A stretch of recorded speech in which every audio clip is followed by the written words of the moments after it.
I'm just here with your 2018 Honda Pioneer 700, and what I'm going to do is I'm just going to go through a few items from the service list. No major problems with it or anything. There's a couple things that need to be looked after, but all in all, it's in pretty good shape. So let's go through it now. All your fluids are done, including the rear diff fluid, engine and oil filter, engine oil and oil filter, and your front diff fluid. I topped up your coolant in the bottle. It was down to the low line, so I did top that up. So that's just something for you just to keep an eye on. That every once in a while, you want to make sure there's no debris or anything like that stuck in your radiator that would make the bike run hotter and want to throw coolant out. And it's always a good idea to check the level in the bottle every once in a while. So there's 2 level notches on the side of it. It was down to about here, and now I have it filled up to here. So just make sure you keep that topped up. Also, always make sure that if you're checking your coolant level, be sure to check your coolant level in the radiator as well to make sure it is full, because I've actually had bikes come in that had the bottle was fine and the radiator was half empty. So just something for you to know. So your radiator is full. We'll talk about that more in a minute. But let's see. I load tested your battery. For cold cranking amps, we're in really good shape. For how charged it is, we're not so great shape. So it's at about just a little bit more than 50% charged right now. So I am going to put a charger on it and leave it sit probably for a day just to get the battery charged back up as much as it can be.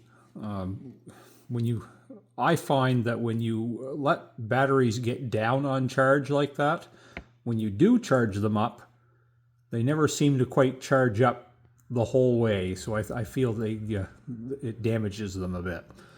So what I recommend is if you have a machine that's going to sit for a week or 2 weeks or something like that, not going to be used, or for the winter, always be sure to keep a battery maintainer connected to it so that you keep that battery healthy, because those little suckers are getting more expensive by the day.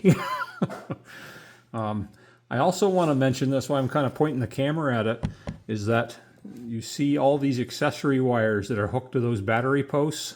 A lot of these accessories on this machine are run direct to the battery, so that includes all those LED lights. I never checked the stereo. I think that's off of keyed power because I believe it makes a noise when you turn it on. I'd have to check that to be sure. That could be another machine, but I know the lights are all run off of keyed power. So what can happen is that you get some switches like these. They're not always, there's no such thing as a waterproof switch, but there are switches that are better for water and dirt than other switches are. I can't speak for those for sure, but I have seen ones like those that a little bit more susceptible sometimes to shorting out a little bit.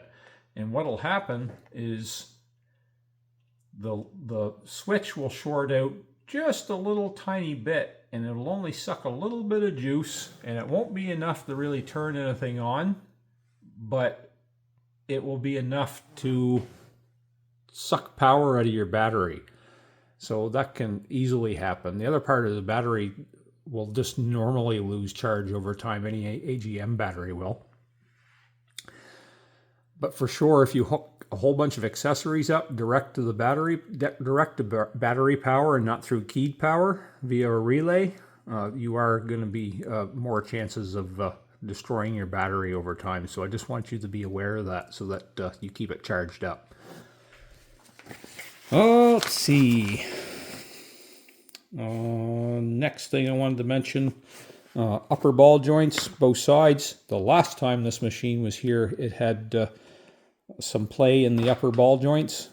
I can't remember 4 years ago if they're the same amount now as they were before. And at that point, and I honestly don't know what the mileage was on the machine back then. I'd have to look back through my record to see if I could find that or not. So if you want them changed out because you plan on doing a fair amount of trail riding this summer, then we can change them out. Now, what I'm going to do is I'm going to price that all into a little estimate, and I'll include those ball joints in it along with everything that I already completed. I also put a new air filter in it. The air filter was pretty dirty, and what I find with Honda air filters, the time it's going to take me, because I do charge extra time to be able to clean them and oil them, the time that's going to take me to clean and oil that filter is cheaper for you if I just put a new filter on it, because the Honda filter already comes oiled right out of its package, so you don't have that extra charge or anything like that. So I did change that, and I sucked any extra debris out of the bottom of the air box, and I think that was it. So that part's taken care of. I set your tire pressures. Tires in the back were quite low. They were down. One was down to 7. One was down to 10. I set them both at about 16 psi in the back end, 12 in the front. Just a little bit higher than what it would normally be. I think it normally would be like 12 and 14 or something like that. But you can go up to 18 psi, I do believe, in the rear on these. Well, realistically, you can put whatever you want in them. But I try to keep them around what they specify in the manuals and stuff. So just for your information, and I'll mark that on the estimate too in the notes so that you are aware. I have not run it up the operating temperature to make sure the cooling fan cycles on and off the way it's supposed to yet. I am going to do that. If I have a problem with that, I'll let you know. And I have to take it for a quick little yard drive just to make sure everything's working and turning on and doing everything it's supposed to do. The last things I would mention as we look at the front end of the bike, the wrong side, we'll go over to this side. Unless somebody else has done it since it was last year, I don't think it was done by that time either. It's due to have its brake fluid changed about 5 years ago, just so you know. It's also due for the same thing for its engine coolant, and it's also overdue by hours and kilometers for a valve check and lash adjustment on it too. So if you wanted to book any of those other items, we can do those. I'm going to put those as extra notes on the bottom, and if you want to book them in at a later time, later in the summer or in the fall or something like that, then we can do all those things at the same time. If you have any questions, please let me know. Otherwise, I'll be in touch soon. Have a great day.